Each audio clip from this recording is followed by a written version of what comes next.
दौरा करत आहेत। त्यांनी आज जुनी क्लिप दाखवलेली आहे देवेंद्र फडणवीस अजित पवारांची शेतकरी कर्जमाफी। त्यांनी सांगितले की देवेंद्र फडणवीसांना होडका आणि 2000 रुपये मिळावे। नाही, देवेंद्र तर रोज लोकांमध्ये आहेत। कालही कोल्हापूरला होते, दिवसाला 12-13 म्हणजे काल ते इथे होते पुढारीकार प्रतापसिंह जाधवांच्या सत्काराला, लगेच ते गेले आणि एक खूप जागतिक स्तरावरचा MOU त्यांनी केला। लगेच ते गेले लॉ युनिव्हर्सिटीला, आपण गोरेगावला जागा दिली 200 एकर, त्याच्या पायाभरणीला गेले, ज्याला सुप्रीम कोर्टाचे चीफ जस्टिस गवई साहेब आले होते। लगेच ते गेले बांद्र्याला, आपण PWDची 84 एकर जागा आहे, त्यातली 30 एकर हायकोर्ट आता तिकडून इकडे शिफ्ट होणार, त्याच्या हे मला माहिती असलेले कार्यक्रम आणि मोठी यादी आहे। उद्धवजींनी जसा आता ते मराठवाड्यात जाऊन की पुढचा आठवडाभर त्यांचा आपण ऑब्झर्व करूया, इतके थकतील की ते काही पुन्हा बाहेरच पडणार नाही। आणि मुख्यमंत्री कालावधी त्यांना खूप चांगला मिळाला होता, त्याचा काही त्यांना उपयोग करून घेता आला नाही। पॉवरच्या कंपनीनं 1800 कोटीची जागा 300 कोटीला घेतलेली आहे। मुख्यमंत्र्यांनी चौकशी केल्यानंतर डायरेक्ट त्यांनी तहसीलदाराला तिथल्या निलंबित केलेलं आहे। म्हणजे योग्य वाटतं की देवेंद्रजी एक असे नेते झालेत की ते उद्या आपल्या घरातलंही कोणाला क्षमा करणार नाही, आणि त्यामुळे असं घाईघाईने निर्णय घेऊन चालणार नाही।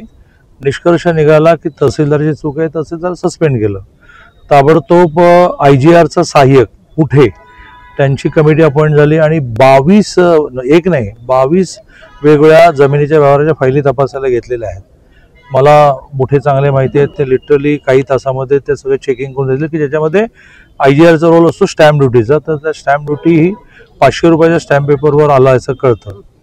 आणि त्यामुळे माननीय मुख्यमंत्री महोदय हे असे आहेत की ते जे चूक ते चूक, जे बरोबर तर बरोबर, मग ते बरोबर असेल, आपला नेता चुकला नसेल तर ते ताकदीनिशी त्याच्या मागे उभे राहतात।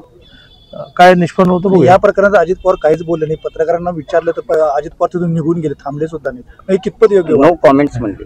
असं आहे की त्यांनाही तो अचानकच विषय समोर आला असेल, आता काहीतरी घाईघाईने कॉमेंट देण्याच्या ऐवजी तेही त्या सगळ्या प्रकरणाच्या खोलात जात असतील। अजितदादा हे कधी पत्रकारांनाही टाळत नाहीत, कधी विरोधी पक्षांना टाळत नाहीत, ते सगळा अभ्यास करून तुमच्या समोर येतील। उद्धव ठाकरे म्हणतात आपण मराठी आवाजाला, तुम्हाला काय वाटते?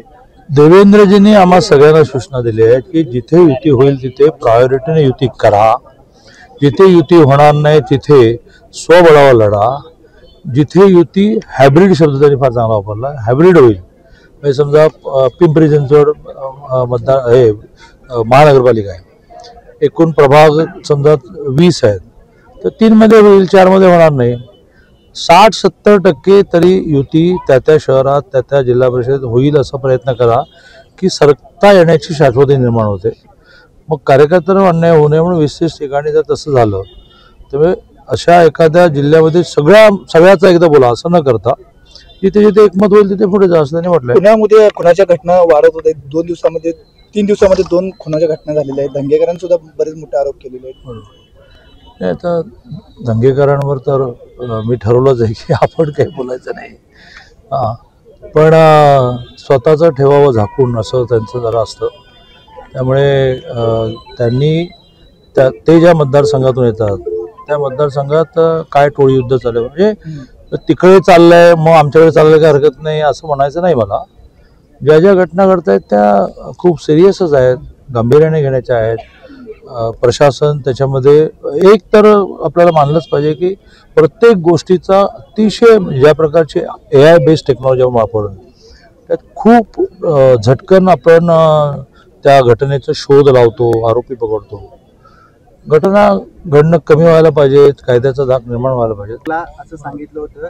आणि त्यानंतर शिंदेच्या मंत्र्यांचा असू दे किंवा आता अजित पवारांच्या मुलाचा घोटाळा, जमीन घोटाळा तो बाहेर आलेला आहे आणि सरकार याबाबत चौकशी करत आहे। कुठेतरी जे न देखे रवी ते देखे पत्रकार, नाही उद्धव ठाकरेंनी आरोप केलाय हे अशा पद्धतीने जे सूर्यालाही दिसत नाही ते पत्रकारांना दिसतं की ते असं म्हणाले आणि बघा असं झालं, तर असं काही झालेलं नाहीये।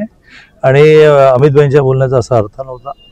तो आमच्या प्रदेश कार्यालयातला कार्यक्रम संपल्यानंतर थोडं बोलायचं असल्यामुळे आम्ही बरोबर गेलो, त्याच्यामध्ये त्यांनीहून हा विषय काढला की अब पत्रकार ये अर्थ लगाएंगे। आपल्याला असं म्हणायचं आहे की बा अशा प्रकारे निवडणुका लढताना कोणाची मदत नाही, कोणाची मदत नाही म्हणजे सहकारी पक्षांना कुठे सोडता, NDA मधल्या कोणाही घटक पक्षाला सोडण्याचा कधी मुद्दाच येत नाही।